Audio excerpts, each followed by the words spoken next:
ಎಲ್ರಿಗೂ ನಮಸ್ಕಾರಗಳು. ನನ್ನ ಹೆಸರು ಜಗದೀಶ ಬಿ ಅಂತ. ಅರ್ಥಶಾಸ್ತ್ರ ವಿಷಯದ ಸಹಾಯಕ ಪ್ರಾಧ್ಯಾಪಕನಾಗಿ ಸರ್ಕಾರಿ ಪ್ರಥಮ ದರ್ಜೆ ಕಾಲೇಜು ನಂಜನಗೂಡಿನಲ್ಲಿ ಕರ್ತವ್ಯವನ್ನು ನಿರ್ವಹಿಸ್ತಾ ಇದ್ದೇನೆ. ಪ್ರೀತಿ ಎಲ್ಲ ವಿದ್ಯಾರ್ಥಿ ಮಿತ್ರರೇ, ನಾನು ಭಾರತೀಯ ಆರ್ಥಿಕ ಚಿಂತಕರು ಅನ್ನುವಂತಹ ಈ ವಿಷಯದಲ್ಲಿ ಮಹಾದೇವ ಗೋವಿಂದ ರಾನಡೆಯವರ ಪರಿಚಯವನ್ನ ಹಿಂದಿನ ತರಗತಿಯಲ್ಲಿ ನಿಮಗೆ ತಿಳಿಸಿಕೊಟ್ಟಿದ್ದೇನೆ. ಈಗ ಮಹಾದೇವ ಗೋವಿಂದ ರಾನಡೆಯವರ the main ideas about poverty and industrialisation ಅಂದ್ರೆ ಬಡತನ ಮತ್ತು ಕೈಗಾರಿಕೀಕರಣದ ಬಗ್ಗೆ ರಾನಡೆಯವರ ಅಭಿಪ್ರಾಯಗಳು ಹೇಗಿದ್ವು ಅನ್ನುವಂತಹ ಮಾಹಿತಿಗಳನ್ನು ಈಗ ನಾವು ತಿಳ್ಕೊಳ್ಳೋಣ. ಪ್ರೀತಿಯ ವಿದ್ಯಾರ್ಥಿ ಮಿತ್ರರೇ, ರಾನಡೆಯವರ ಆರ್ಥಿಕ ವಿಚಾರಗಳನ್ನ ನಾವು ತಿಳ್ಕೊಳ್ಳುವಂತಹ ಒಂದು ಪ್ರಯತ್ನವನ್ನು ಮಾಡುವಾಗ ಅವರ ಆಳವಾದ ಅಧ್ಯಯನದ ಒಂದು ಜ್ಞಾನವನ್ನ ಮತ್ತು ಅವರ ಬರಹಗಳ ಸಂಪತ್ತನ್ನ ನಾವು ನಿಜಕ್ಕೂ ಕೂಡ ಶ್ಲಾಘಿಸಬೇಕು. ರಾನಡೆಯವರ ವಿಚಾರಗಳನ್ನ ನಾವು ಕೆಲವು ಅಂಶಗಳ ಆಧಾರದ ಮೇಲೆ ತಿಳಿದುಕೊಳ್ಳೋಣ. ಇವತ್ತು ನಾನು ನಿಮಗೆ ಈ 13ನೇ ಸೆಷನ್ ನಲ್ಲಿ ರಾನಡೆಯವರ ಬಡತನ ಮತ್ತು ಕೈಗಾರಿಕರಣ ಎಂಬ ವಿಷಯಗಳನ್ನ ಆಯ್ಕೆ ಮಾಡಿಕೊಂಡು ಸವಿಸ್ತಾರವಾದಂತಹ ಒಂದು ವಿವರಣೆಗಳನ್ನ ಕೊಡುವಂತಹ ಒಂದು ಪ್ರಯತ್ನವನ್ನ ಮಾಡ್ತಾ ಇದ್ದೇನೆ. ಮೊದಲನೇ ಅಂಶ ಅರ್ಥಶಾಸ್ತ್ರದ ಅಧ್ಯಯನ, the method of the study of economics ಅನ್ನೋದ್ರ ಬಗ್ಗೆ ರಾನಡೆಯವರ ಅಭಿಪ್ರಾಯ ಏನಿತ್ತು ಅನ್ನುವಂತಹ ಮಾಹಿತಿಗಳನ್ನ ನಾವು ಇವಾಗ ತಿಳ್ಕೊಳ್ಳೋಣ. ಅರ್ಥಶಾಸ್ತ್ರದ ಅಧ್ಯಯನಕ್ಕೆ ಸಂಬಂಧಪಟ್ಟ ಹಾಗೆ ರಾನಡೆಯವರು ಅನುಗಮನ ವಿಧಾನ, ಇದನ್ನ ಇಂಡಕ್ಟಿವ್ ಮೆಥಡ್ ಅಂತ ಕರೀತೇವೆ. ಅನುಗಮನ ವಿಧಾನ ಅಥವಾ ಚಾರಿತ್ರಿಕ ವಿಧಾನ ಅತ್ಯಂತ ಉತ್ತಮವಾದದ್ದು ಅನ್ನುವಂತಹ ರೀತಿಯಲ್ಲಿ ಆ ವಿಧಾನವನ್ನ ಇವರು ಒಪ್ಕೊಳ್ತಾರೆ. ಸಾಂಪ್ರದಾಯಿಕ ಅರ್ಥಶಾಸ್ತ್ರಜ್ಞರು ಪ್ರತಿಪಾದಿಸಿದಂತಹ ನಿಗಮನ ವಿಧಾನವನ್ನ, ಇದನ್ನ ಡಿಡಕ್ಟಿವ್ ಮೆಥಡ್ ಅಂತ ಕರೀತೇವೆ, ಇವರು ವಿರೋಧಿಸ್ತಾರೆ. ನಿಗಮನ ಪದ್ಧತಿಯು ಊಹೆಗಳ ಆಧಾರದ ಮೇಲೆ ನಿಂತಿರೋದ್ರಿಂದ ಆ ಊಹೆಗಳು ಎಷ್ಟೋ ಸಂದರ್ಭಗಳಲ್ಲಿ ಸುಳ್ಳಾಗಿರಬಹುದು. ಊಹೆಗಳು ಸತ್ಯವಾಗಿದ್ದಂತಹ ಸಂದರ್ಭಗಳಲ್ಲಿ ಆ ಅಧ್ಯಯನದ ಮುಖಾಂತರ, ನಿಗಮನ ಅಧ್ಯಯನದ ಮುಖಾಂತರ ನಾವು ಪಡ್ಕೊಂಡಂತಹ ಯಾವುದೇ ರೀತಿಯ ಮಾಹಿತಿಗಳು ಹೆಚ್ಚು ಕಡಿಮೆ ನಮಗೆ ಒಳ್ಳೆಯ ಉತ್ತರಗಳನ್ನ ತಂದುಕೊಡಬಹುದು. ಅದರ ಒಂದು ಆಧಾರದ ಮೇಲೆ ಇವರು ಅನುಗಮನ ವಿಧಾನವನ್ನ, ಯಾಕೆಂದ್ರೆ ಅನುಗಮನ ವಿಧಾನ ಏನು ಅಂತಂದ್ರೆ ಮೊದಲಿಗೆ ಇದು ವಿಷಯಗಳನ್ನ ಸಂಗ್ರಹಿಸುತ್ತೆ, ಆಮೇಲೆ ಸಾಮಾನ್ಯ ನಿಯಮಗಳನ್ನ ರೂಪಿಸುತ್ತೆ. ವಿಷಯಗಳನ್ನು ಸಂಗ್ರಹಿಸಿ ಸಾಮಾನ್ಯ ನಿಯಮಗಳನ್ನ ರೂಪಿಸಿ ನಿರ್ದಿಷ್ಟ ಅಂಕಿ ಅಂಶಗಳನ್ನ ಅಳವಡಿಸಿಕೊಂಡು ವಿಚಾರಗಳನ್ನ ಪ್ರಾಯೋಗಿಕವಾಗಿ ಹೇಳುವಂತಹ ಒಂದು ವಿಧಾನವನ್ನ ರಾನಡೆಯವರು ಅನುಸರಿಸ್ತಾ ಇದ್ರು ಅನ್ನುವಂಥದ್ದನ್ನ ನಾವಿಲ್ಲಿ ಹೇಳಬಹುದು. ಹಾಗಾಗಿ ಅನುಗಮನ ವಿಧಾನ ಅತ್ಯಂತ ಉತ್ತಮವಾದಂತಹ ವಿಧಾನ ಅಂತ ಕಂಡುಕೊಂಡಂತಹ ಮಹಾದೇವ ಗೋವಿಂದ ರಾನಡೆಯವರು ಅನುಗಮನ ವಿಧಾನದ ಮುಖಾಂತರ ಅರ್ಥಶಾಸ್ತ್ರವನ್ನ ಅರ್ಥ ಮಾಡಿಸುವಂತಹ ಒಂದು ಪ್ರಯತ್ನವನ್ನ ಜಗತ್ತಿಗೆ ಮಾಡಿದ್ರು ಅನ್ನೋದನ್ನ ಹೇಳ್ಬಹುದು. ಆರ್ಥಿಕ ನಿಯಮಗಳಿಗೆ ಅಂದಿನ ಕಾಲದಲ್ಲಿ ಸರ್ವಮಾನ್ಯತೆ ಅಥವಾ ಅವುಗಳಿಗೆ ಪ್ರಾಯೋಗಿಕತೆ ಬಹಳ ತುಂಬಾ ಕಿರಿದಾಗಿತ್ತು ಅನ್ನೋದು ರಾನಡೆಯವರ ಒಂದು ಸ್ಪಷ್ಟ ನಿಲುವು. ಇವತ್ತಿನ ದಿನಗಳಲ್ಲಿ ಆರ್ಥಿಕ ನಿಯಮಗಳು ಅತ್ಯಂತ ಹೆಚ್ಚಿನ ಪ್ರಾಮುಖ್ಯತೆಯನ್ನ ಪಡ್ಕೊಂಡಿದ್ದಾವೆ. ಆದಾಗ್ಯೂ ಕೆಲವರು ಆರ್ಥಿಕ ನಿಯಮಗಳನ್ನ ಸಮುದ್ರದ ಅಲೆಗಳಿಗೆ ಹೋಲಿಕೆಯನ್ನ ಮಾಡ್ತಾರೆ. ಸಮುದ್ರದ ಅಲೆಗಳು ಯಾವ ರೀತಿಯಾಗಿ ಸ್ಥಿರವಾಗಿರಲ್ವೋ ಹಾಗೆಯೇ ಆರ್ಥಿಕ ನಿಯಮಗಳು ಕೂಡ ಸ್ಥಿರವಾಗಿರಲ್ಲ. ಆಯಾ ಕಾಲಘಟ್ಟಗಳಿಗೆ ತಕ್ಕಂತೆ ಆರ್ಥಿಕ ನಿಯಮಗಳನ್ನ ರೂಪಿಸಿದ್ರು ಕೂಡ ಕೆಲವು ಸಾರಿ ಈ ಆರ್ಥಿಕ ನಿಯಮಗಳು ಬೇರೆ ಬೇರೆ ಒಂದು ವ್ಯವಸ್ಥೆಗೆ ಸಂಬಂಧಪಟ್ಟ ಹಾಗೆ ಅಥವಾ ಆರ್ಥಿಕತೆಗಳಿಗೆ ಸಂಬಂಧಪಟ್ಟ ಹಾಗೆ ನಿಯಮಗಳು ಬದಲಾವಣೆಗಳಾಗ್ತಾ ಇರ್ತವೆ. ನಿಮಗೆಲ್ಲ ಗೊತ್ತಿರುವ ಹಾಗೆ ಬಂಡವಾಳಶಾಹಿ ಆರ್ಥಿಕ ವ್ಯವಸ್ಥೆಯನ್ನು ಹೊಂದಿರತಕ್ಕಂತಹ ಅಮೆರಿಕ ದೇಶದ ಆರ್ಥಿಕ ನಿಯಮಗಳೇ ಬೇರೆ. ಸಮಾಜವಾದಿ ಅಥವಾ ಸಮತಾವಾದಿ ಆರ್ಥಿಕ ವ್ಯವಸ್ಥೆಗಳನ್ನು ಹೊಂದಿರತಕ್ಕಂತಹ ರಷ್ಯಾ ದೇಶದ ಆರ್ಥಿಕ ನಿಯಮಗಳೇ ಬೇರೆ. ಇವೆರಡನ್ನೂ ಒಟ್ಟಾಗಿ ಮೈಗೂಡಿಸಿಕೊಂಡಿರ್ತಕ್ಕಂತಹ ಮಿಶ್ರ ಆರ್ಥಿಕ ವ್ಯವಸ್ಥೆಯನ್ನು ಹೊಂದಿರತಕ್ಕಂತಹ ಭಾರತದ ಆರ್ಥಿಕ ವ್ಯವಸ್ಥೆಗೆ ನಾವು ಅನುಸರಿಸುವಂತಹ ಒಂದು ಮಾರ್ಗಗಳೇ ಬೇರೆ. ಈ ನೀತಿ ನಿಯಮಗಳು ಆಯಾಯ ಆರ್ಥಿಕ ವ್ಯವಸ್ಥೆಗಳ ಆಧಾರದ ಮೇಲೆ ರೂಪಿತವಾಗಿರ್ತವೆ ಅನ್ನುವಂಥದ್ದನ್ನ ನಾವಿಲ್ಲಿ ಹೇಳ್ಕೊಳ್ಬಹುದು. ಸೊ ಹಾಗೆ ಹೇಳೋದಾದ್ರೆ ಅವತ್ತಿನ ಕಾಲದಲ್ಲಿ ಆರ್ಥಿಕ ನಿಯಮಗಳಿಗೆ ಬಹಳ ಕಿರಿದಾದಂತಹ ಒಂದು ಮಹತ್ವ ಇತ್ತು ಅನ್ನುವಂಥದ್ದು ಇಲ್ಲಿ ನಮಗೆ ಗೊತ್ತಾಗುತ್ತೆ. ಸೊ ರಾಷ್ಟ್ರದ ಸಂಪತ್ತು ಹೆಚ್ಚಿಸುವಲ್ಲಿ ಆರ್ಥಿಕ ಶಿಕ್ಷಣದ ಮಹತ್ವ ಅಪಾರವಾದದ್ದು ಅನ್ನುವಂಥದ್ದು ರಾನಡೆಯವರ ಮತ್ತೊಂದು ಅಭಿಪ್ರಾಯ. ಯಾರಿಗೇ ಆಗಿರಲಿ ಆರ್ಥಿಕ ಒಂದು ಜ್ಞಾನ, ಆರ್ಥಿಕ ಸಂಪತ್ತು ಅನ್ನುವಂತಹ ಒಂದು ಜ್ಞಾನ, ಅಧ್ಯಯನದ ಒಂದು ಜ್ಞಾನ ಬಹಳಷ್ಟು ಇದ್ದಿದೆ. ಆದ್ರೆ ಸೊ ಆ ದೇಶದ ಒಂದು ಸಂಪತ್ತು ಏನಾಗುತ್ತೆ ಅಂತಂದ್ರೆ ಹೆಚ್ಚಳಾಗತ್ತೆ. ಎಲ್ಲರೂ ದಡ್ರೆ ಇದ್ದು ಹಣದ ಬಗ್ಗೆ ಯಾವುದೇ ರೀತಿಯ ಮಾಹಿತಿ ಇಲ್ಲದೇನೆ, ಲೆಕ್ಕಾಚಾರಗಳ ಬಗ್ಗೆ ಯಾವ ಗೊತ್ತುಗಳಿಗಳು ಕೂಡ ಗೊತ್ತಾಗದಿದ್ದಂತಹ ಒಂದು ಸಂದರ್ಭದಲ್ಲಿ, ಅಥವಾ ನಾವು ಎಂತಹ ಒಂದು ನೀತಿಯನ್ನು ಅನುಸರಿಸಬೇಕು, ವ್ಯಾಪಾರದ ನೀತಿಗಳು ಹೇಗಿರಬೇಕು, ತೆರಿಗೆಯ ನೀತಿಗಳು ಹೇಗಿರಬೇಕು, ಆಮದು ಮತ್ತು ರಫ್ತುಗಳ ನೀತಿಗಳು ಹೇಗಿರಬೇಕು ಅನ್ನುವಂತಹ ಒಂದು ಕಿಂಚಿತ್ ಒಂದು ಅಧ್ಯಯನಶೀಲ ಮಾಹಿತಿಗಳು ನಮ್ಮಲ್ಲಿ ಇಲ್ಲದೆ ಇದ್ದಾಗ ನಾವು ಅಲ್ಲಿ ಒಳ್ಳೆಯ ಆರ್ಥಿಕ ತಜ್ಞರಾಗೋದಕ್ಕೆ ಸಾಧ್ಯ ಆಗಲ್ಲ. ಅಂತಹ ದೇಶ ಸಂಪತ್ಪರಿತ ದೇಶವೂ ಕೂಡ ಆಗಲ್ಲ ಅನ್ನುವಂತಹ ಒಂದು ದಿಕ್ಕಿನಲ್ಲಿ ರಾನಡೆ ಅವರು ಆಲೋಚಿಸಿ ತಮ್ಮ ಅಭಿಪ್ರಾಯಗಳನ್ನ ವ್ಯಕ್ತಪಡಿಸ್ತಾರೆ. ಸೊ ಮುಂದುವರೆದು ರಾನಡೆಯವರ ಒಂದು ಚಿಂತನೆಗಳಲ್ಲಿ ಅಥವಾ ಪ್ರಮುಖ ಅಂಶಗಳಲ್ಲಿ ನಾವು ಎರಡನೇ ಅಂಶದ ಬಗ್ಗೆ ಗಮನವನ್ನು ಕೊಡೋಣ. ಅದು ಭಾರತದ ಬಡತನ, ಪಾವರ್ಟಿ ಇನ್ ಇಂಡಿಯಾ. ರಾನಡೆಯವರು ಭಾರತದ ಬಡತನಕ್ಕೆ ತಮ್ಮದೇ ಆದಂತಹ ಒಂದು ಕಾರಣಗಳನ್ನ ಕೊಡ್ತಾರೆ. ದಾದಾಬಾಯಿ ನವರೋಜಿಯವರು ಬ್ರಿಟಿಷರೇ ಭಾರತ ದೇಶದ ಬಡತನಕ್ಕೆ ಕಾರಣ ಅಂತ ಅವರು ಪ್ರಬಲವಾಗಿ ವಾದಿಸ್ತಾರೆ. ಆದ್ರೆ ದಾದಾಬಾಯಿ ನವರೋಜಿಯವರ ಈ ವಾದವನ್ನ ಸಂಪೂರ್ಣವಾಗಿ ಅಲ್ಲಗಳಿತಾರೆ ಮಹಾದೇವ ಗೋವಿಂದ ರಾನಡೆ ಅವರು. ಇದನ್ನು ಒಪ್ಕೊಳ್ಳಲ್ಲ. ದಾದಾಬಾಯಿ ನವರೋಜಿ ಅವರ ಮಾತುಗಳನ್ನು ಒಪ್ಕೊಳ್ಳಲ್ಲ. ಭಾರತ ದೇಶದ ಬಡತನಕ್ಕೆ ಬ್ರಿಟಿಷರಷ್ಟೇ ಕಾರಣ ಅಲ್ಲ ಅನ್ನುವಂಥ ಮಾತುಗಳನ್ನ ಇಲ್ಲಿ ರಾನಡೆ ಅವರು ಹೇಳೋದ್ರ ಮುಖಾಂತರ ತಮ್ಮದೇ ಆದಂತಹ ಒಂದು ಅಭಿಪ್ರಾಯಗಳನ್ನ ಭಾರತದ ಬಡತನಕ್ಕೆ ಹೇಳುವಂತ ಒಂದು ಪ್ರಯತ್ನವನ್ನ ಇವರು ಮಾಡ್ತಾರೆ. ಸೊ ಬ್ರಿಟಿಷರು ಭಾರತಕ್ಕೆ ಬರುವ ಮುಂಚೆಯೂ ಕೂಡ ಭಾರತದಲ್ಲಿ ಬಡತನವಿತ್ತು ಅನ್ನುವಂತಹ ಅಭಿಪ್ರಾಯವನ್ನ ರಾನಡೆಯವರು ವ್ಯಕ್ತಪಡಿಸ್ತಾರೆ. ಬ್ರಿಟಿಷರು ಬಂದ ನಂತರ ಭಾರತಕ್ಕೆ ಬಡತನ ಬಂತು ಅನ್ನುವಂತಹ ಮಾತುಗಳನ್ನ ದಾದಾಬಾಯಿ ನವರೋಜಿಯವರು ತಮ್ಮ ಪಲಾಯನ ಸಿದ್ಧಾಂತದ ಉದ್ದಕ್ಕೂ ಕೂಡ ಹೇಳ್ಕೊಂಡು ಬರ್ತಾರೆ. ಆದ್ರೆ ಇಲ್ಲಿ ಮಹಾದೇವ ಗೋವಿಂದ ರಾನಡೆ ಅವರು ಹೇಳ್ತಕ್ಕಂಥದ್ದು ಬ್ರಿಟಿಷರು ಭಾರತಕ್ಕೆ ಕಾಲಿಡೋದಕ್ಕೂ ಮೊದಲು ಕೂಡ ಭಾರತ ದೇಶದಲ್ಲಿ ಬಡತನ ಇತ್ತು. ಬ್ರಿಟಿಷರ ಪರಿಣಾಮವಾಗಿ ಭಾರತ ಬಡತನವನ್ನು ಅನುಭವಿಸ್ತಾ ಇಲ್ಲ, ಅದಕ್ಕೆ ಹಿಂದೆನೂ ಕೂಡ ಬಡತನ ಅನ್ನುವಂಥದ್ದು ಇತ್ತು ಅನ್ನುವಂಥ ಮಾತುಗಳನ್ನ ಹೇಳ್ತಾರೆ. ರಾನಡೆಯವರು ಭಾರತದಲ್ಲಿ ಅಸ್ತಿತ್ವದಲ್ಲಿರುವ ಬಡತನಕ್ಕೆ 4 ಮುಖ್ಯ ಕಾರಣಗಳನ್ನ ನೀಡ್ತಾರೆ. ಇವರು ಬಡತನ ಅಂದ್ರೆ ಏನು, ನಮ್ಮ ದಿನನಿತ್ಯದ ಅಗತ್ಯ ವಸ್ತುಗಳನ್ನು ಕೂಡ ಪೂರೈಸಿಕೊಳ್ಳಲಾಗದಂತಹ ಒಂದು ಸ್ಥಿತಿಯನ್ನ ನಾವು ಬಡತನ ಅಂತ ಹೇಳ್ಕೊಳ್ಬಹುದು. ಇದಕ್ಕೆ ರಾನಡೆ ಅವರು ಅವರದೇ ಆದಂತಹ ಒಂದು ಚಿಂತನೆಗಳನ್ನು ವ್ಯಕ್ತಪಡಿಸೋದ್ರ ಮುಖಾಂತರ ಈ ಬಡತನಕ್ಕೆ ಪ್ರಮುಖವಾಗಿ 4 ಕಾರಣಗಳನ್ನ ಇವರು ಕೂಡ ನೀಡ್ತಾರೆ. ಅದರಲ್ಲಿ ಮೊದಲನೇ ಕಾರಣ ಏನಪ್ಪಾ ಅಂತಂದ್ರೆ ಭಾರತದಲ್ಲಿ ಕೃಷಿಯ ಮೇಲಿನ ಅವಲಂಬನೆ ವಿಪರೀತವಾಗಿತ್ತು. ನಮ್ಮ ದೇಶದ ಬಡತನಕ್ಕೆ ಒಂದು ಪ್ರಮುಖವಾದಂತಹ ಕಾರಣ ಏನು ಅಂತಂದ್ರೆ ಎಕ್ಸೆಸ್ ಡಿಪೆಂಡ್ಸ್ ಆನ್ ಅಗ್ರಿಕಲ್ಚರ್. ಭಾರತದ ವಿಪರೀತವಾಗಿರ್ತಕ್ಕಂತಹ ಕೃಷಿಯ ಅವಲಂಬನೆ. ಸೊ ಹಾಗಾಗಿ ಕಚ್ಚಾ ವಸ್ತುಗಳನ್ನ ರಫ್ತು ಮಾಡುವಂತಹ ಸರ್ಕಾರ ದೋಷಪೂರಿತವಾದಂತಹ ಒಂದು ನೀತಿಯಿಂದಾಗಿ ಇದು ಸಂಭವಿಸಿದೆ ಎಂಬುದಾಗಿ ಇವರು ತಮ್ಮ ಅಭಿಪ್ರಾಯವನ್ನ ದಾಖಲಿಸ್ತಾರೆ.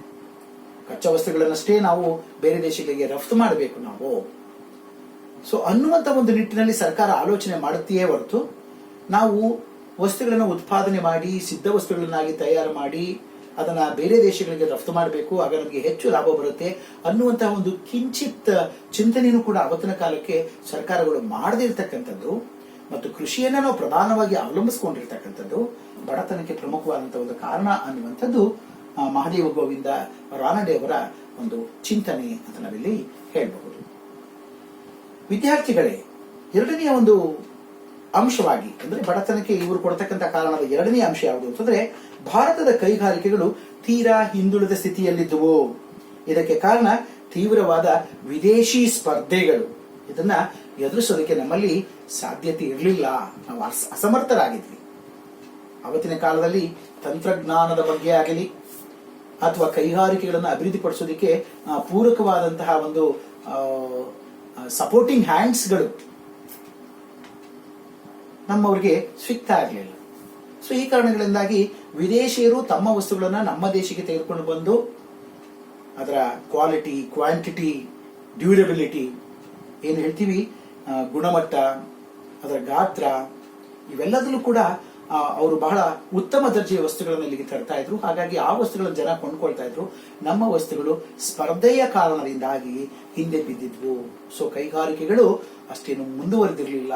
ಹಾಗಾಗಿ ನಮ್ಮ ದೇಶದಲ್ಲಿ ಬಡತನ ಅನ್ನುವಂಥದ್ದು ಕಂಡು ಬಂತು ಅನ್ನುವಂಥದ್ದನ್ನ ರಾನಡೆ ಅವರು ಹೇಳ್ತಾರೆ. ನಂತರ ಬ್ಯಾಂಕೋದ್ಯಮಗಳ ಅತೃಪ್ತಿಕರವಾದಂತಹ ಒಂದು ಬೆಳವಣಿಗೆ. ನಮ್ಮಲ್ಲಿ ಬ್ಯಾಂಕೋದ್ಯಮಗಳು ಅವತ್ತಿನ ಕಾಲದಲ್ಲಿ ಲೇವಾದೇವಿ ವ್ಯವಹಾರಸ್ಥರು ನಮ್ಮ ರೈತರಿಗೆ ಯಾವುದೇ ರೀತಿಯ ಸಾಲಗಳನ್ನು ಕೊಡ್ತಾ ಇರಲಿಲ್ಲ. ಉತ್ಪಾದನಾ ಚಟುವಟಿಕೆಗಳಿಗೆ ಸಾಲವನ್ನು ಕೊಡೋದಕ್ಕೆ ಹಿಂಜರಿತಾ ಇದ್ರು. ಅವರು ಸಾಲವನ್ನು ಯಾರು ಕೊಡ್ತಾ ಇದ್ರು ಅಂತಂದ್ರೆ ಶ್ರೀಮಂತ ವರ್ತಕರಿಗೆ, ಭೂಮಾಲೀಕರುಗಳಿಗೆ. ಆದ್ರೆ ಅತ್ಯಂತ ಬಡ ಜನರನ್ನ ಹೊಂದಿರತಕ್ಕಂತಹ ಜನರಿಗೆ ಇವರು ಸಾಲವನ್ನು ಕೊಡೋದಕ್ಕೆ ಮುಂದೆ ಬರ್ತಾ ಇರಲಿಲ್ಲ. ಯಾವುದೇ ದೊಡ್ಡ ಪ್ರಮಾಣದಲ್ಲಿ ಬ್ಯಾಂಕುಗಳು ಅನ್ನುವಂಥದ್ದು ಅಸ್ತಿತ್ವಕ್ಕೆ ಬಂದಿರಲಿಲ್ಲ. ಸೊ ಈ ಕಾರಣದಿಂದಾಗಿ ನಮ್ಮೆಲ್ಲರಿಗೂ ಕೂಡ ಗೊತ್ತಿರುವ ಹಾಗೆ ಭಾರತ 1935ರಲ್ಲಿ ಒಂದು ಖಾಸಗಿ ಬ್ಯಾಂಕ್ ಆಗಿ ನಮ್ಮ ಕೇಂದ್ರ ಬ್ಯಾಂಕು ಅಸ್ತಿತ್ವಕ್ಕೆ ಬರುತ್ತೆ. 1949ರಲ್ಲಿ ಇದು ರಾಷ್ಟ್ರೀಕರಣಕ್ಕೆ ಒಳಪಡುತ್ತೆ. ಸೊ ಅದರಿಂದ ಹಿಂದಕ್ಕೆ ನಾವು ಉಳ್ಕೊಂಡು ಹೋದಾಗ ನಮ್ಮ ಭಾರತ ದೇಶದಲ್ಲಿ ಬ್ಯಾಂಕೋದ್ಯಮಗಳ ಒಂದು ಬೆಳವಣಿಗೆ ಅನ್ನುವಂಥದ್ದು ತೀರಾ ಕಡಿಮೆಯಾಗಿತ್ತು ಅನ್ನುವಂಥದ್ದು ಹೇಳ್ಬೋದು. ಹಾಗಾಗಿ ಬ್ಯಾಂಕ್ಗಳು ಇಲ್ಲದಂತಹ ಒಂದು ಸಂದರ್ಭದಲ್ಲಿ ನಾವು ಯಾವುದೇ ಒಂದು ಉದ್ಯಮವನ್ನು ಸ್ಥಾಪನೆ ಮಾಡೋದಕ್ಕಾಗ್ಲಿ ಅಥವಾ ಯಾವುದೇ ರೀತಿಯ ಒಂದು ಕೈಗಾರಿಕೆಗಳನ್ನ ಪುನರ್ಗಠಿಸುವಂತಹ ಮತ್ತು ಆ ಕೈಗಾರಿಕೆಗಳಿಗೆ ಬೇಕಾಗಿರ್ತಕ್ಕಂಥ ಬಂಡವಾಳ ಸಂಚಯನಗಳನ್ನ ಕ್ರೋಢೀಕರಿಸುವಂತಹ ಯಾವುದೇ ರೀತಿಯ ಮಾರ್ಗೋಪಾಯಗಳು ಇಲ್ಲದಂತಹ ಒಂದು ಸಂದರ್ಭದಲ್ಲಿ ಸೊ ಭಾರತದಲ್ಲಿ ಇವುಗಳು ಬಡತನಕ್ಕೆ ಪ್ರಮುಖವಾದಂತಹ ಒಂದು ಕಾರಣ ಆಯಿತು. ನಮ್ಮ ಉಳಿತಾಯಗಳನ್ನ ನಾವು ಒಂದೆಡೆ ಶೇಖರಣೆ ಮಾಡೋದಕ್ಕೆ ನಮಗೊಂದಷ್ಟು ಬ್ಯಾಂಕ್ಗಳು ಬೇಕು. ನಮ್ಮ ದಿನನಿತ್ಯದ ಒಂದು ಕೆಲಸ ಕಾರ್ಯಗಳಿಗೆ ನಮಗೆ ಅಲ್ಪಾವಧಿ, ಮಧ್ಯಮಾವಧಿ, ದೀರ್ಘಾವಧಿಯ ಸಾಲಗಳ ಅವಶ್ಯಕತೆ ಇದೆ. ಕೃಷಿ ಭೂಮಿಗಳಲ್ಲಿ ಶಾಶ್ವತವಾದಂತಹ ಕೆಲಸ ಕಾರ್ಯಗಳನ್ನ ಮಾಡೋದಕ್ಕೆ ಅಂದ್ರೆ ಬೇಲಿಯನ್ನು ಹಾಕಿಸ್ತಕ್ಕಂತಹ, ಬಾವಿಯನ್ನ ತೋಡಿಸ್ತಕ್ಕಂತಹ ಅಥವಾ ಕೆನಲ್ಗಳನ್ನ, ಕಾಲುವೆಗಳನ್ನು ನಿರ್ಮಾಣ ಮಾಡ್ತಕ್ಕಂತಹ, ಕೆರೆಕಟ್ಟೆಗಳನ್ನು ನಿರ್ಮಾಣ ಮಾಡ್ತಕ್ಕಂತಹ, ಅಣೆಕಟ್ಟೆಗಳನ್ನು ನಿರ್ಮಾಣ ಮಾಡ್ತಕ್ಕಂತಹ ಈ ಎಲ್ಲ ಕೆಲಸ ಕಾರ್ಯಗಳಿಗೆ ಸರ್ಕಾರ ಹಾಗೂ ಬ್ಯಾಂಕುಗಳ ಸಹಾಯ ನಮಗೆ ತುಂಬಾ ಬೇಕಾಗುತ್ತೆ. ಅವತ್ತಿನ ಕಾಲಕ್ಕೆ ಬ್ಯಾಂಕೋದ್ಯಮ ಅನ್ನುವಂಥದ್ದು ಬೆಳವಣಿಗೆ ಆಗದೇ ಇರತಕ್ಕಂಥ ಒಂದು ಕಾರಣದಿಂದಾಗಿ ಸೊ ಭಾರತದಲ್ಲಿ ಬಡತನ ಮತ್ತಷ್ಟು ಕೂಡ ಹೆಚ್ಚಾಯಿತು ಅನ್ನುವಂಥದ್ದನ್ನ ಇಲ್ಲಿ ಹೇಳ್ಬೋದು. ನಂತರ 4ನೇ ಅಂಶ ಭಾರತದ ಬಡತನಕ್ಕೆ ಏನ್ ಕಾರಣ ಅಂತ ರಾನಡೆ ಅವರ ಮಾತುಗಳಲ್ಲಿ ಹೇಳೋದಾದ್ರೆ ಸರ್ಕಾರದ ಭೂನೀತಿ ದೋಷಪೂರಿತವಾಗಿತ್ತು. ಏನು ಲ್ಯಾಂಡ್ ರೆವಿನ್ಯೂ ಸಿಸ್ಟಮ್ ಇತ್ತು, ಆ ಲ್ಯಾಂಡ್ ರೆವಿನ್ಯೂ ಸಿಸ್ಟಮ್ ತುಂಬಾ ದೋಷಪೂರಿತವಾಗಿತ್ತು ಅಂತ ನಾವು ಹೇಳ್ತೇವೆ. ಕಂದಾಯ ಮತ್ತು ಕರಗಳ ನಿರ್ಧಾರವು ಸ್ವೇಚ್ಛಾಚಾರದಿಂದ ಕೂಡಿತು. ಹಣ ಬಂದಂತೆ ಕಂದಾಯಗಳನ್ನು ಅವರು ವಸೂಲಿ ಮಾಡ್ತಾ ಇದ್ರು, ನಿರ್ಧರಿಸ್ತಾ ಇದ್ರು. ಸೊ ಇದು ಕೂಡ ಭಾರತದ ಬಡತನಕ್ಕೆ ಒಂದು ಪ್ರಮುಖವಾದಂತಹ ಕಾರಣ ಆಯಿತು ಅನ್ನುವಂಥದ್ದನ್ನ ಈ ನಿಟ್ಟಿನಲ್ಲಿ ಮಹಾದೇವ ಗೋವಿಂದ ರಾನಡೆಯವರು ಬಡತನಕ್ಕೆ ಏನು ಕಾರಣಗಳು ಅನ್ನುವಂಥದ್ದನ್ನ ಅವರು ತಿಳಿಸಿಕೊಡ್ತಾರೆ. ಮತ್ತು ಸಂಪನ್ಮೂಲಗಳ ಪಲಾಯನ ಮತ್ತು ಬ್ರಿಟಿಷರ ಆಡಳಿತದಿಂದ ದಾದಾಬಾಯಿ ನವರೋಜಿಯವರ ಪಲಾಯನ ಸಿದ್ಧಾಂತವನ್ನ ನಾನು ಈಗಾಗಲೇ ನಿಮಗೆ ತಿಳಿಸ್ಕೊಟ್ಟಿದ್ದೇನೆ. ಸಂಪನ್ಮೂಲಗಳ ಪಲಾಯನ ಭಾರತ ದೇಶದಿಂದ ಬ್ರಿಟಿಷ್ ದೇಶಕ್ಕೆ ಆಯಿತು. ನಮ್ಮ ದೇಶದ ಸಂಪತ್ ಸಾಧನೆಗಳು ಬ್ರಿಟಿಷರ ಪಾಲಾದವು. ಇದನ್ನ ಡ್ರೈನ್ ಥಿಯರಿ ಅಂತ ದಾದಾಬಾಯಿ ನವರೋಜಿ ಅವರು ಹೇಳ್ತಾರೆ. ಮತ್ತು ಬ್ರಿಟಿಷರ ಕಾರಣದಿಂದನೇ ಭಾರತದಲ್ಲಿ ಬಡತನ ಉಂಟಾಯಿತು ಅಂತ ದಾದಾಬಾಯಿ ನವರೋಜಿ ಅವರು ಹೇಳ್ತಾರೆ. ಆದ್ರೆ ಇದನ್ನ ರಾನಡೆ ಅವರು ಒಪ್ಕೊಳ್ಳೋದಿಲ್ಲ. ಭಾರತಕ್ಕೆ ಬಡತನ ಅನ್ನುವಂಥದ್ದು ಈ ಕಾರಣದಿಂದ ಬಂದಿಲ್ಲ ಅನ್ನುವಂತಹ ಒಂದು ನಿರ್ಧಾರಕ್ಕೆ ರಾನಡೆಯವರು ಬರ್ತಾರೆ. ಮತ್ತು ಆರ್ಥಿಕ ಅಭಿವೃದ್ಧಿಯನ್ನ ಅಭಿವೃದ್ಧಿಪಡಿಸಲು ಸರ್ಕಾರ ಮುಂದೆ ಬರಬೇಕು. ಒಂದು ದೇಶದ ಸರ್ವತೋಮುಖ ಅಭಿವೃದ್ಧಿ ಆಗ್ಬೇಕು ಅಂತಂದ್ರೆ ಖಾಸಗಿ ವ್ಯಕ್ತಿಗಳಿಂದ ಸಾಧ್ಯ ಇಲ್ಲ, ಸರ್ಕಾರ ಮುಂದೆ ಬರಬೇಕು ಅನ್ನುವಂತಹ ಅಭಿಪ್ರಾಯವನ್ನ ರಾನಡೆಯವರು ತಮ್ಮ ಚಿಂತನೆಗಳಲ್ಲಿ ವ್ಯಕ್ತಪಡಿಸಿರ್ತಕ್ಕಂಥದ್ದು ಅವರ ದೂರದೃಷ್ಟಿಯನ್ನ ಹೇಳುತ್ತೆ. ಮತ್ತು ಸರ್ಕಾರ ನಡೆಸುತ್ತಿರುವವರು ಕಾರ್ಖಾನೆಗಳನ್ನು ಅಭಿವೃದ್ಧಿಪಡಿಸಲು ಸ್ವದೇಶಿ ಸಂಪನ್ಮೂಲಗಳನ್ನೇ ಬಳಸಿಕೊಳ್ಳಬೇಕೆಂಬ ಸಲಹೆಯನ್ನು ಕೂಡ ಇವರು ನೀಡ್ತಾರೆ. ಯಾರಾದ್ರೂ ಕಾರ್ಖಾನೆಗಳ ಸ್ಥಾಪನೆ ಮಾಡಬೇಕು ಅಂದ್ರೆ ನಮ್ಮಲ್ಲೇ ಬೇಕಾದಷ್ಟು ಸಂಪನ್ಮೂಲಗಳು ಸಿಗ್ತಾ ಇದ್ದಾವೆ, ಈ ಸಂಪನ್ಮೂಲಗಳನ್ನು ಹೆಚ್ಚು ಹೆಚ್ಚಾಗಿ ನಾವು ಬಳಸಿಕೊಂಡು, ಸಂಪನ್ಮೂಲಗಳು ಅಂತಂದಾಗ ಅದು ನೈಸರ್ಗಿಕ ಸಂಪನ್ಮೂಲಗಳಾಗಿರ್ಬೋದು ಅಥವಾ ಉತ್ಪಾದನಾಂಗಗಳ ರೂಪದ ಸಂಪನ್ಮೂಲಗಳು ಕೂಡ ಆಗಿರ್ಬೋದು, ಭೂಮಿ, ಶ್ರಮ, ಬಂಡವಾಳ, ಸಂಘಟನೆ, ಇವೆಲ್ಲವೂ ಕೂಡ ಒಂದು ರೀತಿಯಲ್ಲಿ ಸಂಪನ್ಮೂಲಗಳೇ. ಇವೆಲ್ಲವನ್ನ ಯಥೇಚ್ಛವಾಗಿ ಸ್ವದೇಶಿಯದ್ದನ್ನ ಬಳಸ್ಕೊಂಡಿದ್ದೆ ಆದ್ರೆ ಒಂದು ದೇಶದ ಅಭಿವೃದ್ಧಿ ತ್ವರಿತವಾಗಿ ಆಗತ್ತೆ, ಕಾರ್ಖಾನೆಗಳು ಅಭಿವೃದ್ಧಿ ಆಗ್ತವೆ, ಕಾರ್ಖಾನೆಯ ಮುಖಾಂತರ ಈ ದೇಶದ ಜನರ ಆದಾಯ ಅನ್ನುವಂಥದ್ದು ಜಾಸ್ತಿ ಆಗುತ್ತೆ, ಉದ್ಯೋಗಗಳ ಸೃಷ್ಟಿಗಳು ಜಾಸ್ತಿ ಆಗ್ತವೆ, ಒಂದು ದೇಶದ ಜನರ ಜೀವನ ಮಟ್ಟ ಅನ್ನುವಂಥದ್ದು ಹೆಚ್ಚಳ ಆಗುತ್ತೆ ಅನ್ನುವಂಥ ಎಲ್ಲ ಮಾತುಗಳನ್ನ ಇವರು ಹೇಳ್ತಾರೆ. ಸೊ ರಾನಡೆ ಅವರು ಬಡತನದ ಬಗ್ಗೆ ಹೇಳುತ್ತಾ, ನಾವು ನಮ್ಮ ಬೀದಿಗಳಲ್ಲಿ ತಿರುಗಾಡಿ, ಒಳ್ಳೆ ಮಾತುಗಳಿವೆ, ಅವರ ಪುಸ್ತಕಗಳಿಂದ ಹೆಕ್ಕಿ ತೆಗೆದಿರ್ತಕ್ಕಂಥ ಕೆಲವು ಮಾತುಗಳನ್ನು ನಿಮಗೆ ಹಾಗೆ ನಾನು ಓದಿ ಕೂಡ ಹೇಳ್ತಾ ಇದ್ದೇನೆ. ಸೊ ನಾವು ನಮ್ಮ ಬೀದಿಗಳಲ್ಲಿ ತಿರುಗಾಡಿ ಆರ್ಥಿಕ ಅಂಶಗಳ ಬಗೆಗೆ ಅಧ್ಯಯನ ಮಾಡುವ ಅಗತ್ಯವಿದೆ. ಬೀದಿ ಬೀದಿಗಳಲ್ಲಿ ಸುತ್ತಾಡಿ ನಮ್ಮ ಆರ್ಥಿಕತೆಯ ಬಗ್ಗೆ ಅಧ್ಯಯನ ಮಾಡುವ ಅವಶ್ಯಕತೆ ಇದೆ. ಇದರಿಂದ ಸ್ಪಷ್ಟವಾಗುವ ಅಂಶವೆಂದರೆ ನಾವು ಅತ್ಯಲ್ಪ ಸಂಪನ್ಮೂಲಗಳಿರುವ ಜನರು ಎಂಬುದಾಗಿ ನಮ್ಮನ್ನು ನಾವು ಗುರುತಿಸಿಕೊಳ್ಳಬಹುದು ಅನ್ನುವಂಥದ್ದು. ನಮ್ಮ ನಡುವಿನ ಜನರಲ್ಲಿ ಅನೇಕ ಮಿಲಿಯನ್ ಜನರು ದಿನಕ್ಕೆ 2 ಆಣೆ ಗಳಿಸುವುದೂ ಕೂಡ ಕಷ್ಟವಾಗಿದೆ. ಅನೇಕ ಮಿಲಿಯನ್ ಜನರು ನಮ್ಮ ನಡುವೆ ದಿನಕ್ಕೆ 2 ಆಣೆಗಳನ್ನ ಅಂದ್ರೆ ಹಣವನ್ನು ಗಳಿಸ್ತಕ್ಕಂಥದ್ದು ಕೂಡ ಬಹಳ ಕಷ್ಟದ ವಿಷಯವಾಗಿದೆ. ಅನೇಕ ಮಿಲಿಯನ್ ಜನರು ಅರೆ ಹೊಟ್ಟೆ ಉಣ್ಣುತ್ತಾರೆ. ದಾರಿದ್ರ್ಯ, ಹಸಿವು, ಬಡತನವನ್ನ ಬಹಳ ಸೊಗಸಾಗಿ ವಿವರಿಸುವಂತಹ ಒಂದು ಪ್ರಯತ್ನವನ್ನ ಇವರು ಮಾಡಿದ್ದಾರೆ. ಅನೇಕ ಜನರು ಅರೆ ಹೊಟ್ಟೆ ಉಣ್ಣುತ್ತಾರೆ, ಹೊಟ್ಟೆ ತುಂಬಾ ಊಟ ಮಾಡೋದಕ್ಕೂ ಕೂಡ ಅವರಿಂದ ಸಾಧ್ಯ ಆಗೋಲ್ಲ. ಆ ತರದ ಒಂದು ಬಡತನ ಒಂದು ಸ್ಥಿತಿ ನಮ್ಮಲ್ಲಿ ಇತ್ತು ಅನ್ನುವಂಥದ್ದು. ಅವರು ಕ್ಷಾಮ ಮತ್ತು ಸಾವಿನ ನಡುವಿನ ಗಡಿಯಲ್ಲಿ ಬದುಕಿದ್ದಾರೆ. ಆ ಜನರು ಕ್ಷಾಮಕ್ಕೆ ತುತ್ತಾಗಿದ್ದಾರೆ, ಸಾವಿಗೀಡಾಗ್ತಾ ಇದ್ದಾರೆ ಅವರು ಹಸಿವಿನಿಂದ ಅನ್ನುವಂಥ ಮಾತುಗಳನ್ನು ಕೂಡ ಹೇಳ್ತಾರೆ. ಈ ಪರಿಸ್ಥಿತಿಯನ್ನ ಒಂದು ಮುಂಗಾರು ಮಳೆಯ ವೈಫಲ್ಯವು ಇನ್ನಷ್ಟು ಉಲ್ಬಣಗೊಳಿಸುತ್ತದೆ. ನಮ್ಮ ರೈತರು ಯಾವಾಗಲೂ ಮೋಡದ ಕಡೆಗೆ, ಆಕಾಶದ ಕಡೆಗೆ ತಲೆ ಎತ್ತಿ ನೋಡ್ತಾ ಇರ್ತಾರೆ. ಯಾಕೆ ಅಂತಂದ್ರೆ ಮುಂಗಾರು ಮಳೆ ಬರಲಿ. ಒಂದು ಮುಂಗಾರು ಮಳೆ ವಿಫಲವಾದ್ರೆ ರೈತನ ಬದುಕು ಮತ್ತಷ್ಟು ಕೂಡ ದುಸ್ತರವಾಗುತ್ತೆ. Indian farmers are gambling with the monsoon ಅಂತ ಕರೀತೇವೆ. ಭಾರತದ ರೈತರು ಮಾನ್ಸೂನ್ ಮಳೆಯೊಡನೆ ಜೂಜಾಟವನ್ನ ಆಡ್ತಾ ಇದ್ದಾರೆ ಅಂತ. ಮಳೆ ತುಂಬಾ ಚೆನ್ನಾಗಿ ಬಂದ್ರೆ ಇಳೆ ಕಳೆಯನ್ನ ಹೊಂದಿ ಒಳ್ಳೆಯ ಬೆಳೆಯನ್ನ ರೈತರಿಗೆ ಕೊಡುತ್ತೆ. ಆಗ ರೈತರ ಮುಖದಲ್ಲಿ ಸಂತೋಷ ಅನ್ನೋದು ಹರಳುತ್ತೆ. ಯಾಕಂದ್ರೆ ಅವನು ಬೆಳೆಯನ್ನ ಕಾಯ್ತಾ ಇದ್ದಾನೆ, ಮಳೆಯನ್ನ ಕಾಯ್ತಾ ಇದ್ದಾನೆ. ಆದ್ರೆ ನಾವೆಲ್ಲರೂ ಕೂಡ ಇವತ್ತು ನಮ್ಮ ಭಾರತ ದೇಶದಲ್ಲಿ ಕಾಲುವೆ ಪದ್ಧತಿ, ನೀರಾವರಿ ಇನ್ನೂ ಕೂಡ ಅಭಿವೃದ್ಧಿ ಆಗ್ಬೇಕಾಗಿದೆ. ಬಾವಿ ಮತ್ತು ಏತ ನೀರಾವರಿ ಪದ್ಧತಿಗಳು ಇನ್ನೂ ಕೂಡ ಅಭಿವೃದ್ಧಿ ಆಗ್ಬೇಕಾಗಿದೆ. ಸ್ಪ್ರಿಂಕ್ಲರ್ ಇರಿಗೇಷನ್, ಡ್ರಿಪ್ ಇರಿಗೇಷನ್ ಇದು ಇನ್ನೂ ಕೂಡ ಮಾರ್ಜಿನಲೈಸ್ಡ್ ಫಾರ್ಮರ್ಸ್ ಗಳಿಗೆ ಮುಟ್ಟದಂತಹ ಒಂದು ವ್ಯವಸ್ಥೆ ಆಗಿದೆ. ಸೊ ಹಾಗಾಗಿ ಬಹುತೇಕ ಏನು ಒಣಭೂಮಿ ರೈತರುಗಳು ಇವತ್ತಿಗೂ ಕೂಡ ಮಾನ್ಸೂನ್ ಮಳೆಯನ್ನೇ ಕೂಡ ಅವಲಂಬಿಸಿಕೊಂಡಿದ್ದಾರೆ ಅನ್ನುವಂಥದ್ದನ್ನು ಇವತ್ತಿಗೂ ಕೂಡ ಈ ಮಾತುಗಳು ಸತ್ಯವಾಗಿದೆ ಅನ್ನುವಂಥದ್ದನ್ನ ಹೇಳ್ಕೊಳ್ತೇವೆ. ರಾನಡೆ ಅವರು ಎಸ್ಸೆ ಆನ್ ಇಂಡಿಯನ್ ಎಕನಾಮಿಕ್ಸ್ ಅನ್ನುವಂತಹ ಒಂದು ಪುಸ್ತಕದಲ್ಲಿ ಬಡತನದ ಅಸ್ತಿತ್ವ ಮತ್ತು ಬಡತನ ಹಾಗೂ ಕ್ಷಾಮದ ನಡುವಣ ನಿಕಟ ಸಂಬಂಧಗಳನ್ನ ವಿಶ್ಲೇಷಿಸುವಂತಹ ಒಂದು ಅಭೂತಪೂರ್ವವಾದಂತಹ ಒಂದು ಕೆಲಸಗಳನ್ನ ಈ ಪುಸ್ತಕದಲ್ಲಿ ಮಾಡಿದ್ದಾರೆ. ತಮ್ಮ ಬರಹಗಳಲ್ಲಿ ಇದನ್ನ ಹೇಳಿದ್ದಾರೆ ಅಂತ ಎಸ್ಸೆ ಆನ್ ಇಂಡಿಯನ್ ಎಕನಾಮಿಕ್ಸ್ ಅನ್ನುವಂಥ ಪುಸ್ತಕದಲ್ಲಿ ಬಡತನದ ಬಗ್ಗೆ, ಬಡತನದ ಸಮಸ್ಯೆಗಳ ಬಗ್ಗೆ, ಬಡತನಕ್ಕೆ ಯಾವ ಕಾರಣಗಳಿದೆ, ಈ ಬಡತನವನ್ನು ಯಾವ ರೀತಿಯಾಗಿ ನಾವು ಹೋಗ್ಲಾಡಿಸ್ಕೊಳ್ಬೇಕು ಅನ್ನುವಂತಹ 10 ಮಾಹಿತಿಗಳನ್ನ ಹೇಳುವಂತಹ ಒಂದು ಪ್ರಯತ್ನವನ್ನ ರಾನಡೆಯವರು ಮಾಡಿದ್ದಾರೆ. ನವರೋಜಿ ಮತ್ತು ಆರ್ ಸಿ ದತ್ ರವರು ಭಾರತದ ಬಡತನಕ್ಕೆ ಸಂಪೂರ್ಣವಾಗಿ ಬ್ರಿಟಿಷರ ಆಡಳಿತವೇ ಕಾರಣ ಅನ್ನುವಂತಹ ಅಭಿಪ್ರಾಯವನ್ನ ವ್ಯಕ್ತಪಡಿಸಿದರೆ ಈ ಭಾವನೆಯನ್ನ ರಾನಡೆಯವರು ಕಿಂಚಿತ್ತೂ ಒಪ್ಪಿಕೊಳ್ಳೋದಿಲ್ಲ. ಬದಲಾಗಿ ಭಾರತದ ಬಡತನಕ್ಕೆ ಬ್ರಿಟಿಷ್ ಮತ್ತು ಪೂರ್ವ ಯುಗದ ಕೊಡುಗೆಯೇ ಕಾರಣ ಅಂತ ಇವರು ತಮ್ಮ ಅಭಿಪ್ರಾಯವನ್ನ ದಾಖಲಿಸ್ತಾರೆ. ಬ್ರಿಟಿಷರು ಕಾರಣ ಇದ್ದಾರೆ, ಪೂರ್ವ ಯುಗದ ಕೆಲವೊಂದು ಕೊಡುಗೆಗಳು ಕೂಡ ಇದಕ್ಕಿದ್ದಾವೆ ಅನ್ನುವಂಥದ್ದನ್ನ ಇಲ್ಲಿ ರಾನಡೆಯವರು ಹೇಳುವಂತ ಒಂದು ಪ್ರಯತ್ನವನ್ನ ಮಾಡ್ತಾರೆ. ಸೊ ಮುಂದುವರೆದು ಅದು ನೆನ್ನೆಯದಲ್ಲ, ಬಡತನ ಅನ್ನುವಂಥದ್ದು ನೆನ್ನೆಯದಲ್ಲ, ಅದು ಸಂಪೂರ್ಣವಾಗಿ ವಿದೇಶಿ ಆಕ್ರಮಣ ಮತ್ತು ಸ್ವದೇಶಿಯ ಫಲಿತಾಂಶವೂ ಅಲ್ಲ.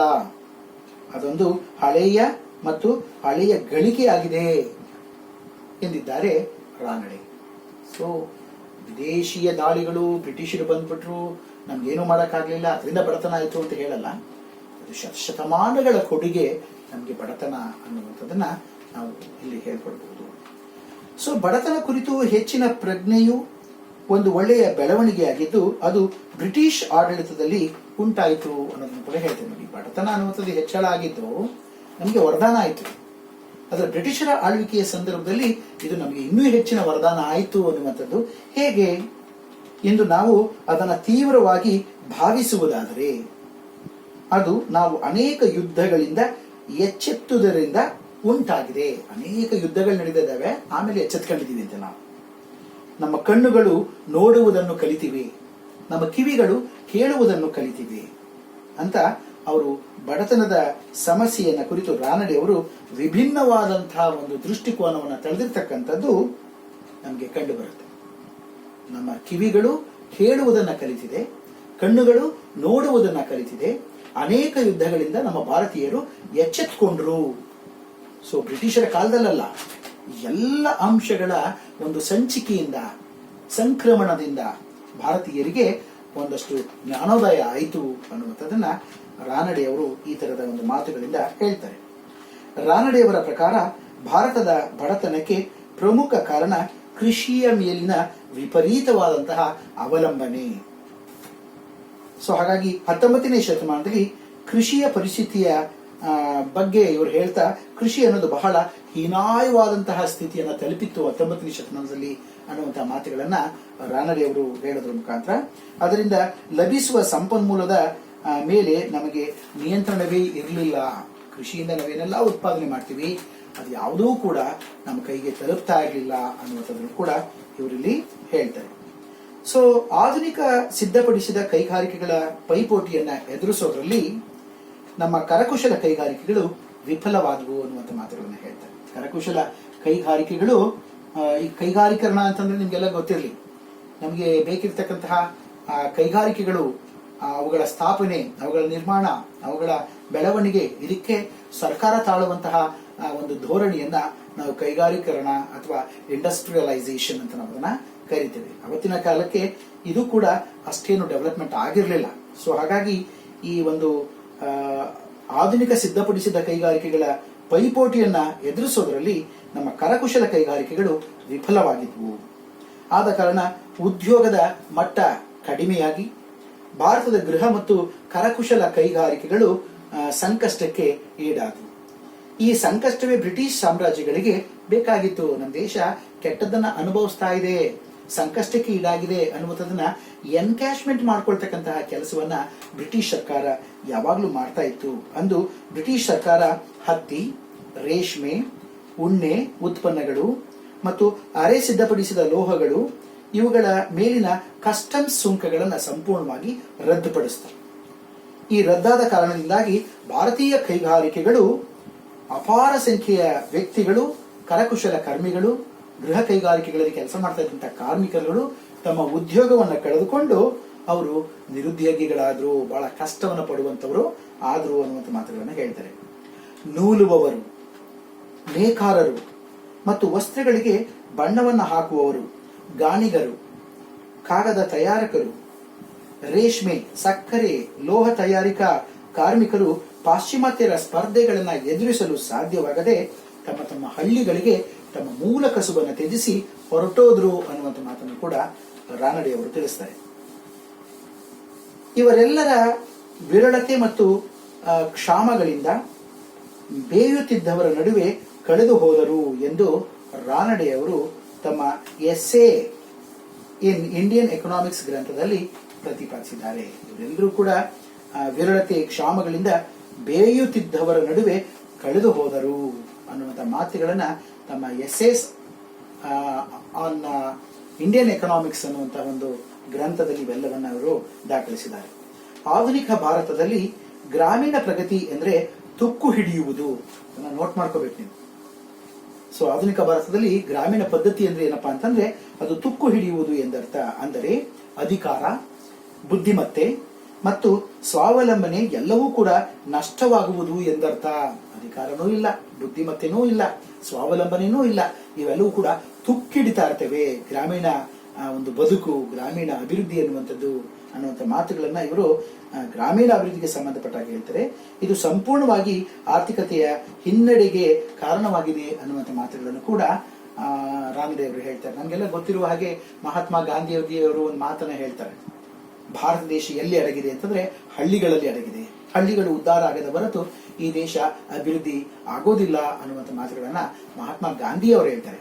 ಬಹಳ ನೊಂದುಕೊಂಡು ಬಹಳ ಸೂಕ್ಷ್ಮವಾಗಿ ರಾನಡೆಯವರು ಕೂಡ ಇದೇ ಮಾತುಗಳನ್ನು ಹೇಳುವಂತಹ ಒಂದು ದಿಕ್ಕಿನಲ್ಲಿ ಈ ಒಂದು ಏನು ಒಂದು ದಾಖಲೆಗಳನ್ನು ನಮಗೆ ನೀಡ್ತಾ ಇದ್ದಾರೆ ಅಂತ ಹೇಳಿದ್ರೆ ತಪ್ಪಾಗ್ಲಿಕ್ಕಿಲ್ಲ. ತಮ್ಮ ಬರಹಗಳಲ್ಲಿ ರಾನಡೆಯವರು ಭಾರತದ ಆರ್ಥಿಕ ಅಭಿವೃದ್ಧಿಗೆ ಕೃಷಿಗಿಂತ ಕೈಗಾರಿಕೆ, ವಾಣಿಜ್ಯಕ್ಕೆ ಹೆಚ್ಚು ಆದ್ಯತೆಯನ್ನ ಇವರು ನೀಡಿದ್ದಾರೆ. ಕೃಷಿಯನ್ನ ತುಕ್ಕು ಹಿಡಿಯುವಿಕೆ ಅಂತ ಹೇಳ್ತಾರೆ. ಆದ್ರೆ ಕೈಗಾರಿಕೆ ಮತ್ತು ವಾಣಿಜ್ಯಗಳಿಗೆ ಹೆಚ್ಚಿನ ಒಂದು ಆದ್ಯತೆಯನ್ನ ರಾನಡೆಯವರು ನೀಡಿದ್ದಾರೆ. ಸೊ ಅದಕ್ಕೆ ಏನ್ ಕಾರಣ ಅಂತ ಹೇಳೋದಾದ್ರೆ, ಮೊದಲನೇದಾಗಿ ಅಭಿವೃದ್ಧಿ ಅರ್ಥಶಾಸ್ತ್ರದಲ್ಲಿ ಸಮತೋಲನ ಬೆಳವಣಿಗೆ ಅಗತ್ಯ ಅನ್ನುವಂತಹ ಒಂದು ವಾದವನ್ನು ಇವರು ಮಂಡಿಸ್ತಾರೆ. ಸೊ ಅದನ್ನು ನಾವು ಬ್ಯಾಲೆನ್ಸ್ಡ್ ಗ್ರೋತ್ ಥಿಯರಿ ಅಂತ ನಾವು ಹೇಳ್ಬಹುದು, ಅಥವಾ ಬ್ಯಾಲೆನ್ಸ್ಡ್ ಗ್ರೋತ್ ಅಂತ ನಾವು ಅದನ್ನ ಹೇಳ್ಕೋಬಹುದು. ಸೊ ಬ್ಯಾಲೆನ್ಸ್ಡ್ ಗ್ರೋತ್ ಅಂತಂದ್ರೆ ಎಲ್ಲ ಕ್ಷೇತ್ರಗಳಿಗೆ ಏಕ ಪ್ರಮಾಣದ, ಸರಿ ಪ್ರಮಾಣದ ಒಂದು ಆದ್ಯತೆಯನ್ನ ನೀಡತಕ್ಕಂಥದ್ದು. ಉದಾಹರಣೆಗೆ ಇವರ ಪ್ರಕಾರ ಕೃಷಿ ಮತ್ತು ಕೈಗಾರಿಕೆಗಳಿಗೆ ಒಂದೇ ಆದ್ಯತೆ ನೀಡಿ ಅವೆರಡರ ನಡುವೆ ಹೊಂದಾಣಿಕೆಯನ್ನ ಮಾಡ್ಕೊಳ್ಬೇಕು ಅನ್ನುವಂಥದ್ದು. ಮತ್ತು ಗ್ರಾಮೀಣ ಹಾಗೂ ನಗರ ಉದ್ಯೋಗಗಳ ನಡುವೆ ಹೊಂದಾಣಿಕೆಯನ್ನ ಮಾಡ್ಕೊಳ್ಬೇಕು, ಅವೆರಡಕ್ಕೂ ಕೂಡ ಈಕ್ವಲ್ ಇಂಪಾರ್ಟೆನ್ಸ್ ಅನ್ನ ಕೊಡಬೇಕು. ಈ ಈಕ್ವಲ್ ಇಂಪಾರ್ಟೆನ್ಸ್ ಅನ್ನ ಸಮತೂಕ ಅಥವಾ ಸಮತೋಲನ ಅಭಿವೃದ್ಧಿ ಅಂತ ರಾನಡೆಯವರು ಕೂಡ ಕರೆದಿದ್ದಾರೆ.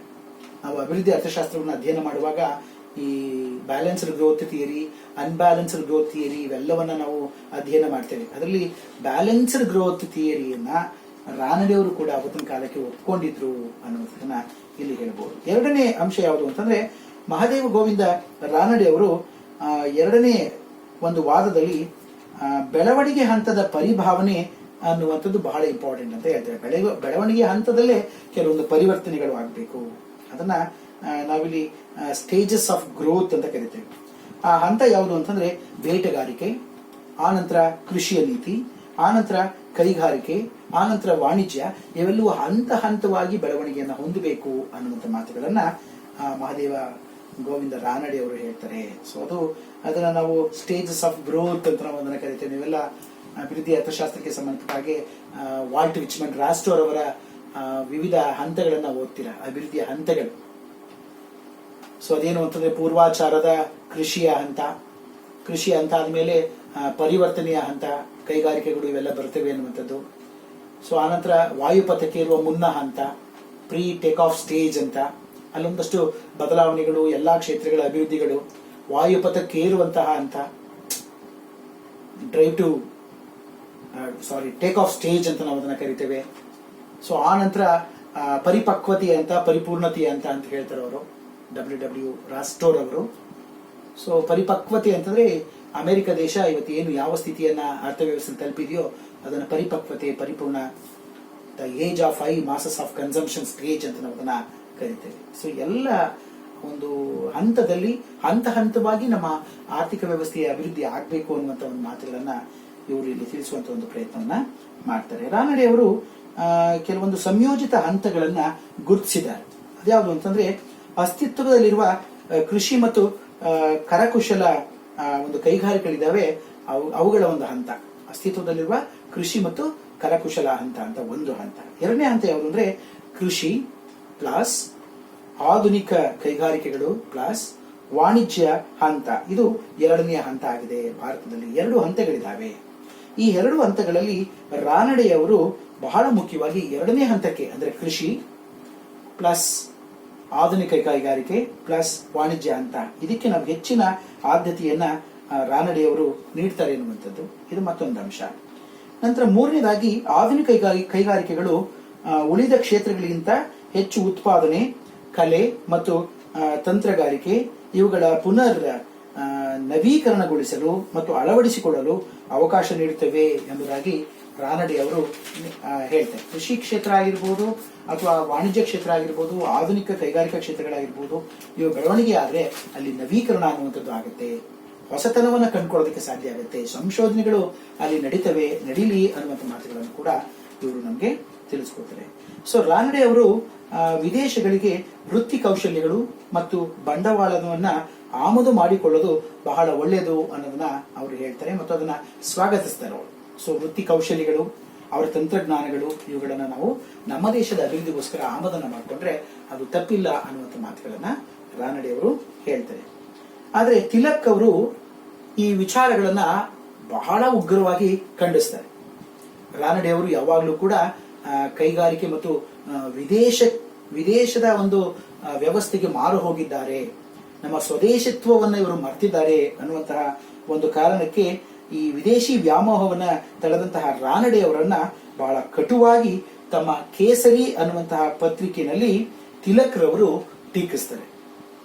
ಸೊ ವಿದೇಶಿ ಬಂಡವಾಳವನ್ನು ಕುರಿತು ಹಾಡಿ ಹೊಗಳುತ್ತಿರುವ ಮಹಾದೇವ ರಾನಡೆ ಅವರನ್ನ ಈ ದೇಶದ ಒಂದು ದ್ರೋಹಿ ಅಥವಾ ಈ ದೇಶಕ್ಕೆ ಇವರು ದ್ರೋಹವನ್ನ ಬಗೆತಾ ಇದ್ದಾರೆ ಅನ್ನುವಂಥ ಮಾತುಗಳಲ್ಲಿ ತಮ್ಮ ಈ ಕೇಸರಿ ಅನ್ನುವಂಥ ಒಂದು ಪತ್ರಿಕೆಯಲ್ಲಿ ತಿಲಕ್ ರವರು ಉಗ್ರವಾಗಿ ಟೀಕಿಸುವಂತ ಒಂದು ಕೆಲಸವನ್ನ ತಮ್ಮ ಲೇಖನದಲ್ಲಿ ಮಾಡ್ತಾರೆ ಅನ್ನುವಂಥ ಮಾತುಗಳನ್ನು ಇಲ್ಲಿ ನಾನು ನಿಮಗೆ ತಿಳಿಸಕ್ಕೆ ಇಷ್ಟಪಡ್ತೇನೆ. ಆದರೂ ಕೂಡ ರಾನಡೆ ಈ ದೇಶದ ಅಪ್ರತಿಮ ಪ್ರೇಮಿ ಅಂತ ಹೇಳೋದ್ರಲ್ಲಿ 2 ಮಾತಿಲ್ಲ. ಈ ದೇಶಕ್ಕೆ ಕೇಡು ಬಯಸ್ತಕ್ಕಂಥ ಯಾವುದೇ ಕೆಲಸವನ್ನು ಅವರು ಮಾಡಲಿಲ್ಲ. ಅವರು ಒಬ್ಬ ಅಭಿವೃದ್ಧಿ ಅರ್ಥಶಾಸ್ತ್ರಜ್ಞರಾಗಿ ಸುದೀರ್ಘ ಕಾಲದವರೆಗೆ ಕೃಷಿಯನ್ನ ಆಧರಿಸಿ ಬಡತನವನ್ನ ಅನುಭವಿಸುತ್ತಿದ್ದ ಭಾರತೀಯರಿಗೆ ಕೈಗಾರಿಕೆ ಮತ್ತು ವಾಣಿಜ್ಯಗಳ ಮೂಲಕ ಅಭಿವೃದ್ಧಿಯನ್ನ ನಾವು ಸಾಧಿಸಿಕೊಳ್ಳಬೇಕು ಅನ್ನುವಂತಹ ಒಂದು ನಿಟ್ಟಿನಲ್ಲಿ ತಮ್ಮ ಒಂದು ಮಾಹಿತಿಗಳನ್ನು ಹೇಳುವಂತ ಒಂದು ಪ್ರಯತ್ನವನ್ನ ಮಾಡಿದರೆ ತಮ್ಮ ಚಿಂತನಾ ಲಾರಿಗಳನ್ನು ಅವರು ನೀಡಿದ್ದಾರೆ ಅನ್ನುವಂಥದ್ದನ್ನ ನಾವಿಲ್ಲಿ ಹೇಳ್ಬೋದು.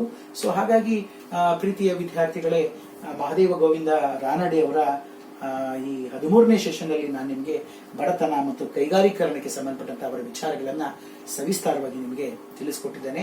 ಇದಕ್ಕೆ ಸಂಬಂಧಪಟ್ಟಂತಹ ಒಂದು PPT ಆಗಿರ್ಬೋದು ಅಥವಾ MCQಗಳಾಗಿರ್ಬೋದು ಅಥವಾ ಸ್ಟಡಿ ಮೆಟೀರಿಯಲ್ಸ್ಗಳಾಗಿರ್ಬೋದು, ಇವೆಲ್ಲವನ್ನ ನೀವು ಒಮ್ಮೆ ವೀಕ್ಷಣೆಯನ್ನ ಮಾಡಿದ್ರೆ, ಅದ್ರ ಬಗ್ಗೆ ಮನನವನ್ನ ಮಾಡಿದ್ರೆ ನಿಮಗೆ ಅದು ಮಾಡಿಕೊಡುತ್ತೆ ಅಂತ ಹೇಳ್ತಾ ಇಷ್ಟು ವಿಚಾರಗಳ ನಿಮ್ಮ ಜೊತೆ ಹಂಚಿಕೊಳ್ಳೋದಕ್ಕೆ ನನಗೆ ಅವಕಾಶವನ್ನು ಮಾಡಿಕೊಟ್ಟಿದ್ದೀರಿ.